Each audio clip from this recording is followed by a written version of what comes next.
Bien, bonjour à tous. Je suis très heureux de pouvoir parler aujourd'hui sur le travail que j'ai fait sur les attaquants. C'est vrai que la situation est aussi inédite que difficile pour nous tous et c'est vraiment cool d'avoir l'occasion de continuer à être en mouvement, à parler foot, à échanger pendant cette période.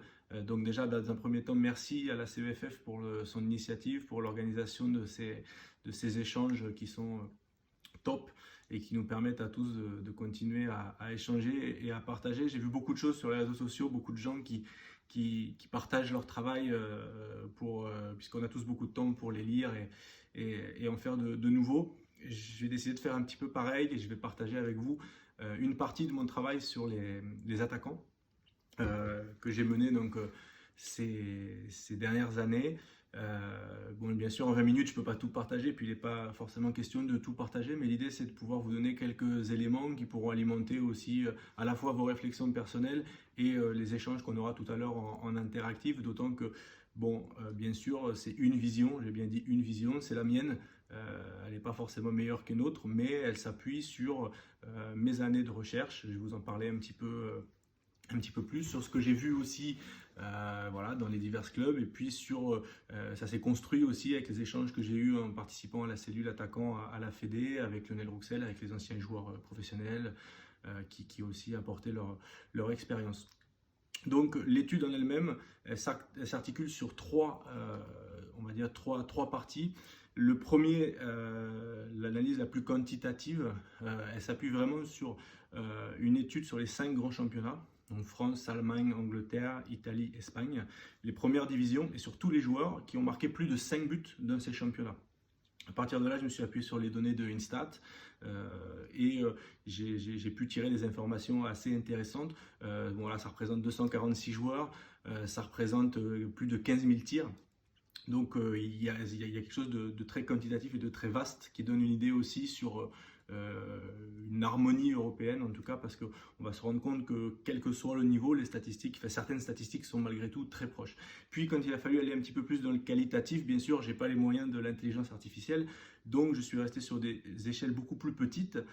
Une analyse de la Coupe du Monde 2018 avec tous les buts, les 169 buts qui ont été marqués durant la compétition, pour en tirer des statistiques qui sont très proches de ce qu'avait trouvé Lionel Rouxel dans son travail en analysant le championnat de Ligue 1, donc sur une saison avec beaucoup plus de buts, mais on se rend compte que statistiquement c'est très très proche. Et puis quelques données sur la saison d'avant, notamment sur la partie athlétique, le nombre de courses à haute intensité, le nombre de distances parcourues, etc., pour aussi compléter. Donc mon étude elle s'appuie là-dessus. Bien sûr, j'ai inclus ce que je fais sur les préférences motrices.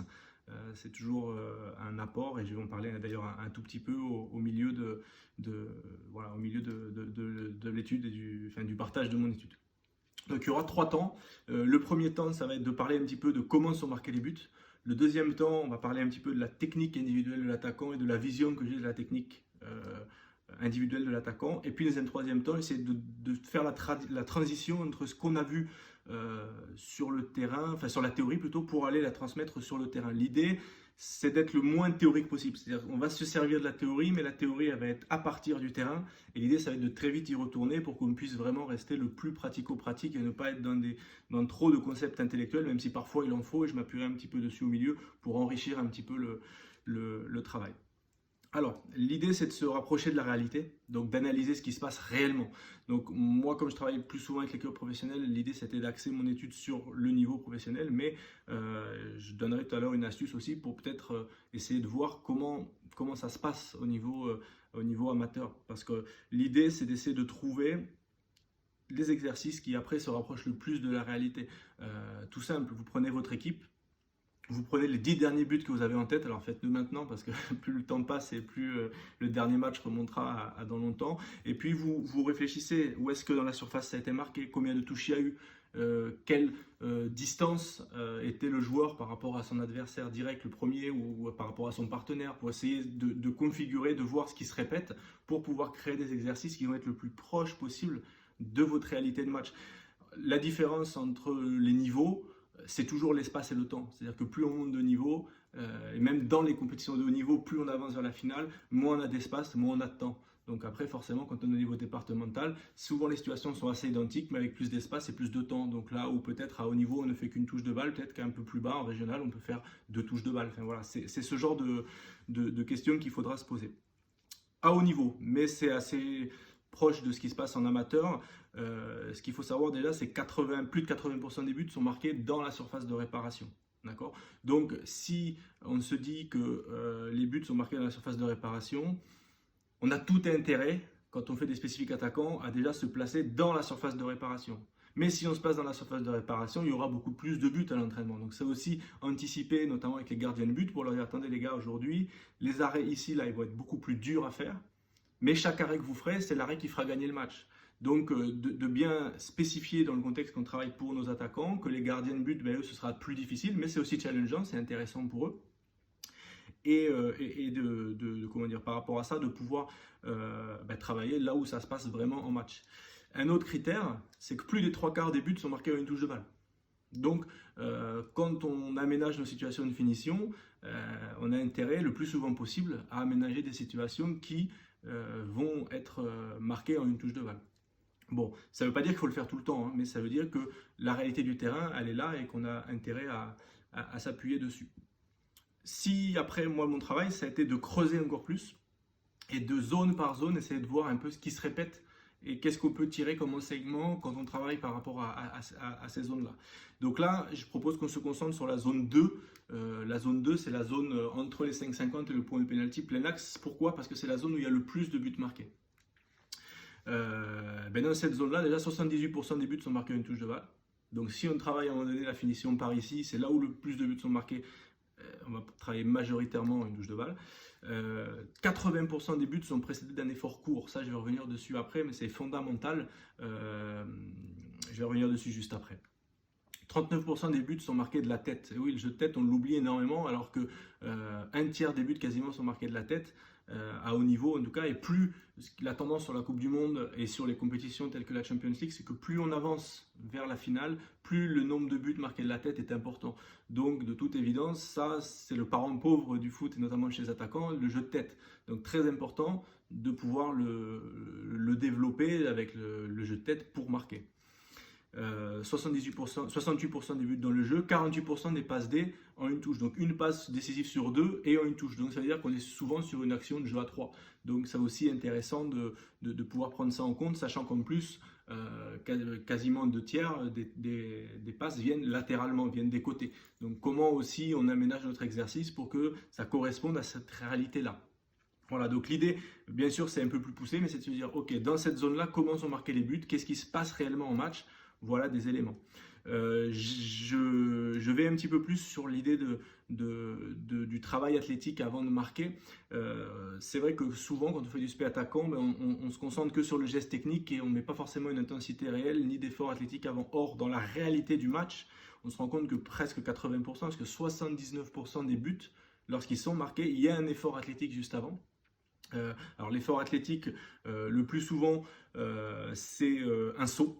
Voilà. Mais il y a aussi, on le voit, le joueur qui doit effectuer une rotation, puis on le verra tout à l'heure dans les vidéos. Il y a des sprints courts et des fois des sprints un peu plus longs. Mais rare, c'est-à-dire que seulement un but sur 5, le joueur est arrêté, le ballon arrive et il va terminer. Il y a toujours un effort à produire avant. Donc ça, peut-être que dans la conception de nos exercices aussi, on peut intégrer ce facteur-là qui va nous rapprocher encore plus de la réalité. Donc voilà, si on s'appuie sur l'étude, alors là qui est très brève bien sûr parce qu'elle est beaucoup plus développée dans ce que j'ai fait. L'idée c'est de se dire que le plus possible on va aller à la surface de réparation, le plus possible on va chercher des situations où les buts sont marqués en une touche, on va penser à intégrer un effort athlétique, un saut, une course avant que le joueur doive marquer.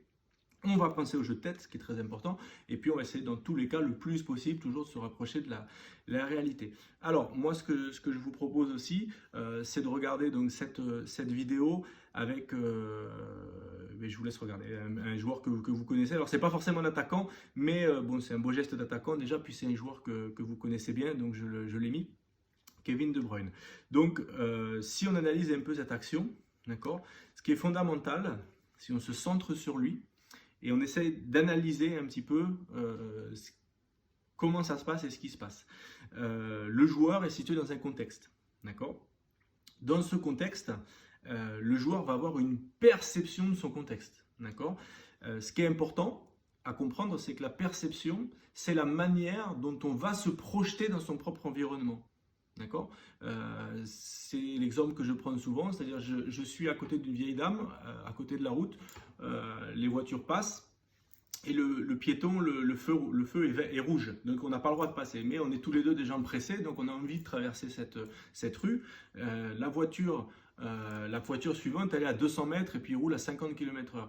Moi, compte tenu de mes capacités de déplacement et du temps que j'ai besoin pour traverser, je sais que j'ai le temps de traverser, j'y vais. Sauf que peut-être que la vieille dame à côté de moi, elle a besoin de 2 fois plus de temps, et donc en voyant la même chose, c'est-à-dire qu'elle va percevoir la même chose, une voiture à 200 mètres qui roule à 50 km/h, mais elle ne va pas se mettre en action, elle ne va pas se mettre en mouvement parce qu'elle n'aura pas la même perception de la situation, bien qu'elle voit la même chose. Donc l'idée, c'est de bien comprendre que la perception, elle est liée à un élément fondamental qui est la connaissance de soi.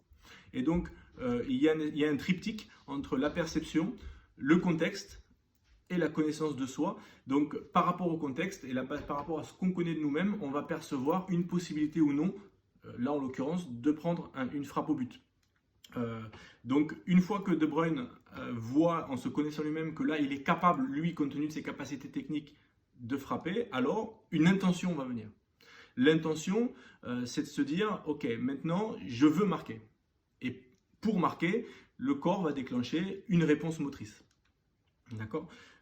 Cette réponse motrice, elle est aussi individuelle, c'est-à-dire qu'on ne va pas tous agir et réagir de la même manière, et il y a aussi un aller-retour, chacun a une identité motrice, je vais en parler un tout petit peu après. Voilà. Ce qui est important à comprendre dans les stats, c'est que les joueurs, dans l'étude, j'ai aussi différencié les joueurs qui ont marqué moins de 5 buts et les joueurs qui ont marqué plus de 15 buts dans les championnats, pour essayer de voir ce qui les différencie. On se rend compte qu'il y a des domaines sur lesquels il n'y a pas tant de différence que ça, c'est-à-dire que les joueurs qui sont à moins de 5 buts, ils ont à peu près en moyenne en France 67% de frappes cadrées. D'accord? Les joueurs qui sont à plus de 15 buts, ils sont en moyenne à 70% de frappes cadrées. Donc on se rend compte que le taux de frappe cadrée n'est pas on va dire si différent que ça. Par contre, ce qui joue beaucoup et ce qui diffère beaucoup, c'est le nombre de minutes nécessaires pour marquer un but. C'est-à-dire tous les combien de temps on va déclencher un tir. D'accord? Et là, les chiffres, ça va de 28 minutes pour les meilleurs à plus de 15 buts, à 61 minutes pour ceux qui sont à moins de 5 buts. Donc, c'est-à-dire à quelle fréquence on va être en capacité de se déclencher un tir. Donc, l'intérêt pour nous de savoir ça, c'est de se dire, ok, plus les joueurs vont se connaître, plus ils vont être capables d'identifier des situations dans lesquelles ils vont être capables de déclencher le tir. Et donc, plus ils vont ensuite frapper. Puis, il y a un aspect qualitatif qui va venir ensuite, c'est-à-dire qu'un joueur qui marque plus de 15 buts a besoin d'environ 4,7 tirs pour marquer un but, alors que les joueurs à moins de 5 buts, eux, ont besoin plutôt de 7, on va dire, ouais, un peu plus de 7 frappes pour marquer. Donc, il y a deux aspects. Il y a un aspect où il faut se créer plus d'occasions. Donc ça, c'est un aspect tactique. Comment nous, dans notre déplacement, dans notre position, on peut se créer des espaces, on peut se mettre dans un angle mort, dans un contre-pied pour se créer des occasions. Et ça, j'en ai pas du tout parlé dans l'exposé. Et il y a aussi une partie individuelle, c'est-à-dire comment moi, je peux optimiser ma connaissance de moi-même pour que dès que j'ai le ballon, je puisse identifier une situation de frappe et déclencher une frappe. Toujours est-il que ça, c'est lié à la connaissance de soi. Et on voit bien que les joueurs de très haut niveau, ils n'ont pas besoin de beaucoup de place et c'est très dur de leur retirer leur confort en leur retirant l'espace-temps. Traditionnellement, nous, quand on coach, en fait, on ne coach quasiment que la réponse motrice, que les critères d'action. C'est-à-dire qu'on va avoir nos critères de réalisation, puis on va dire aux joueurs, voilà, mets ta jambe comme ci, mets ta jambe d'appui comme ça, lève la tête comme ci, mets ton épaule comme ça, les épaules baissées pour pas tirer trop. Enfin, on va avoir tous nos listings de critères de réalisation. Et moi, ce que je veux vous montrer rapidement, par exemple, c'est que les critères de réalisation, ils ne sont pas identiques pour tous. Là, on voit Lukaku. Lukaku, lorsqu'il frappe, sa jambe d'appui, elle est fléchie. Alors que si on regarde Batshuayi, sa jambe d'appui, au moment de l'impact, elle est tendue. Voilà, hop. Voilà. Donc, c'est-à-dire que chacun a sa stratégie motrice pour frapper, et comme la moitié des joueurs. Or, nous, quand on coach nos joueurs, souvent, on va dire tout le monde fléchit la jambe ou tout le monde tend la jambe, peu importe. Mais on va vouloir mettre tous les joueurs sur le même modèle. Or, les joueurs ont des stratégies d'action qui sont différentes. Ils ont aussi des stratégies de perception différentes. Là, on va voir que Batshuayi va recevoir un centre et lui, pour bien se coordonner, il va rester face au but. Donc, il va recevoir le ballon de côté. Et d'ailleurs, je crois qu'il est droitier, mais il va préférer finir l'action du gauche parce que pour lui, sa perception est plus confortable comme ça. Puis après, on verra Lukaku qui, lui, va rester face au ballon pour recevoir le ballon. Donc, c'est-à-dire le but va être à un moment donné presque dans son dos. Et à ce moment-là, il va pouvoir bien s'organiser. Donc là, on revoit, on voit l'action de Batshuayi, donc qui lui court face au but et qui termine pied gauche avec un ballon qui vient de côté. Et on voit Lukaku qui lui s'oriente face au centreur parce que c'est sa meilleure préférence de perception. Donc tout ça pour dire qu'on a chacun des stratégies de perception et d'action. Donc comme on a tous des préférences et que c'est difficile, surtout quand on n'est pas expert, de pouvoir corriger ça, l'idée, en tout cas telle que je vois les choses, c'est de miser sur la connaissance de soi et d'accompagner le joueur à mieux se connaître, c'est-à-dire qu'est-ce qui convient pour lui, qu'est-ce qui marche pour lui, dans quelle situation il est le plus fort, dans quelle situation il peut déclencher, qu'est-ce qui fait qu'il se répète quand il cadre, qu'est-ce qui fait qu'il se répète quand il ne cadre pas. Et je pense que quand le joueur a une base de données d'échecs, de réussite à l'intérieur de lui et qui se connaît parfaitement, il va être capable de répondre et de produire la bonne réponse motrice. Ce que je veux expliquer, c'est que chaque contexte est unique et différent. Et nous, le plus souvent, on va chercher à l'entraînement à répéter un geste, le geste parfait. On va dire, voilà, on va répéter une situation jusqu'à ce qu'elle soit parfaite. Or, en match, moi, je n'ai pas joué au haut niveau, mais pour en avoir tous les joueurs de haut niveau à qui j'en ai parlé, me disent c'est jamais pareil. C'est-à-dire que l'herbe va être jamais tondue pareil, le ballon va jamais être identique, l'adversaire sera jamais exactement au même endroit, le ballon va jamais rouler exactement à la même vitesse, le gardien sera jamais positionné exactement pareil. Donc chaque situation est unique. Donc la vision que j'ai, c'est que plutôt d'apprendre et de chercher à travailler un geste, c'est d'essayer d'apprendre aux joueurs à fabriquer des réponses motrices variées qui vont leur permettre de trouver des réponses à chaque contexte. Donc voilà, là, je suis dans tel contexte et moi, je fabrique la bonne réponse motrice. Donc c'est de trouver, en fait, de donner l'aptitude aux joueurs à libérer un geste, à libérer le bon geste moteur qui va leur permettre de répondre à leur attention, c'est-à-dire de dire, voilà, le ballon arrive là, moi je veux le mettre dans le but, et que le corps puisse s'organiser ensuite de manière naturelle. Donc c'est un travail sur l'intention du joueur qui est important, à mon avis, plus que sur la correction motrice des épaules, de la jambe d'appui, etc. Parce qu'on se rend compte que déjà c'est pas pareil pour tout le monde et surtout que chaque situation est unique. Donc, pour le dire en d'autres mots, accompagner une fois de plus le joueur à mieux se connaître et à mieux savoir ce qui fonctionne pour lui, pour qu'il se construise lui-même facilement et bien sûr inconsciemment dans un mode automatique toutes les réponses motrices aux diverses sollicitations que le match peut amener. Parce que de toute façon, en match, le joueur il n'a pas le temps. Il n'a pas le temps de penser tiens, je dois mettre l'épaule, je dois le mettre. Non. Donc le joueur il libère quelque chose, un geste qui est spontané. Et donc l'idée c'est de pouvoir accompagner à l'entraînement le joueur à fabriquer des réponses spontanées, sachant que le corps enregistre tous les feedbacks et se crée lui-même une cartographie, un paradigme de ses capacités motrices et des modalités d'action qu'il a pour répondre à l'intention, c'est-à-dire envoyer le ballon dans le but ou autre. Pour terminer, donc par rapport à ces éléments-là, moi j'ai cartographié 3 types d'exercices. Cet exercice que j'appelle d'aptitude générale, donc j'en ai donné 2. C'est pas forcément contextualisé, c'est pas forcément proche de la réalité, mais là voilà, c'est pour travailler le jeu de tête par exemple. C'est un petit échauffement tout simple. On se rend compte que là les joueurs, c'est très dur pour eux juste à l'échauffement comme ça, marquer de la tête, c'est quelque chose qui est compliqué, ils n'ont pas l'habitude de le travailler. Donc c'est de ce genre de petit échauffement qui va à la fois travailler les skills techniques qui sont importants et en même temps, on va dire avoir un aspect aussi ludique et sympa. Une autre situation que j'apprécie aussi, qui va travailler, on va dire, le sens du but, la position du buteur. Le ballon va arriver, va passer devant, il faut être là pour mettre le pied. Là, les deux joueurs qui vont attaquer ont tous les deux l'intention de marquer. Et on se rend compte qu'ils sont tous les deux en concurrence pour marquer, donc ça fait une gêne, mais ça ne fait pas une adversité.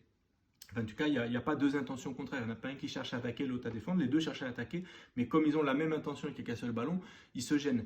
Mais on va voir que des fois, c'est très compliqué et ça explique les ballons ratés en match à 5,50. Et puis des fois, on voit des gestes apparaître comme ça, qui sont des gestes de buteur né, de renard de surface.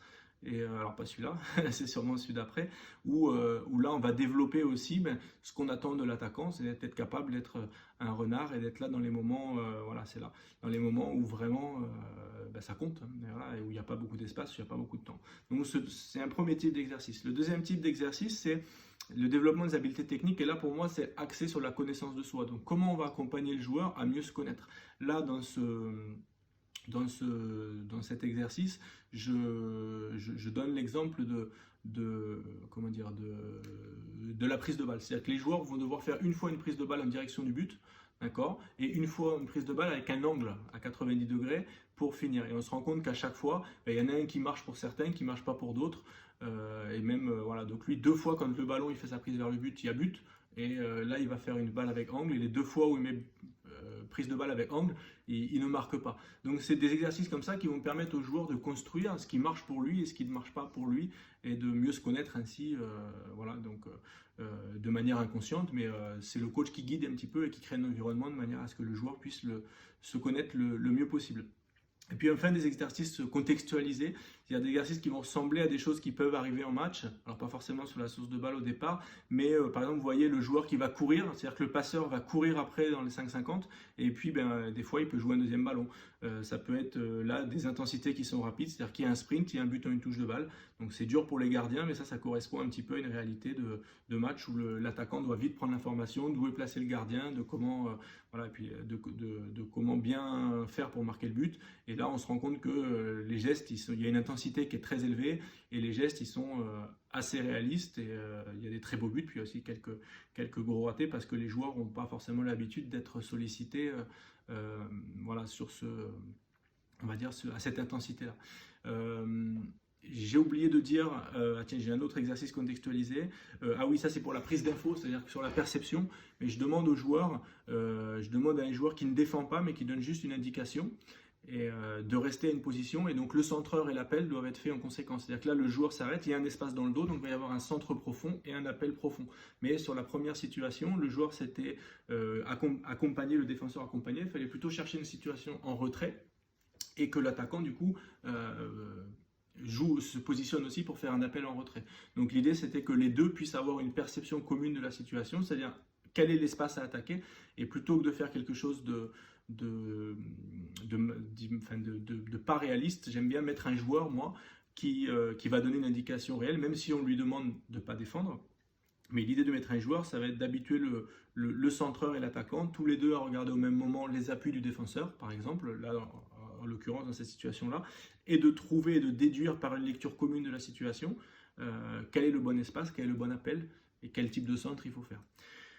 Voilà, merci beaucoup pour l'écoute que vous avez fournie. Je suis impatient de pouvoir échanger avec vous, et voilà, j'espère que ça a pu apporter des choses à ceux qui le souhaitent. Je le redis et je le répète encore, c'est ma vision, enfin c'est une partie de ma vision, il n'y a que 20 minutes, c'est pas une vérité, évidemment. Après, j'ai oublié de mentionner, mais vous regarderez peut-être tout à l'heure sur la vidéo, lorsqu'il y avait l'histoire de la perception avec Batshuayi et Lukaku sur les centres, j'avais mis le lien Vimeo en bas d'une vidéo que j'ai publiée il y a quelques semaines sur Cavani et Icardi, où la vidéo est un petit peu plus expliquée par rapport à ces histoires de perception et d'action notamment. Donc voilà, si le sujet vous intéresse, vous pouvez creuser par là. Merci encore pour votre écoute, et puis on va pouvoir échanger. Peut-être que je peux ajouter que bon, dans le travail que j'ai présenté là, bien sûr, c'est une toute petite partie de l'étude statistique, une toute petite partie de l'individualisation, parce que bien sûr, avec les profils moteurs, moi je peux proposer en fonction du profil de chaque attaquant, mais les critères de réalisation, et aussi une partie mentale, une partie de besoins cérébraux, une partie de management, une partie de contexte d'apprentissage individualisé, et puis bien sûr les exercices. Bon, j'ai donné quelques exemples en vidéo, mais vous vous doutez qu'il y en a aussi énormément plus. En tout cas, voilà, j'attends de pouvoir échanger avec vous impatiemment, et de pouvoir répondre à vos questions. Je vous remercie.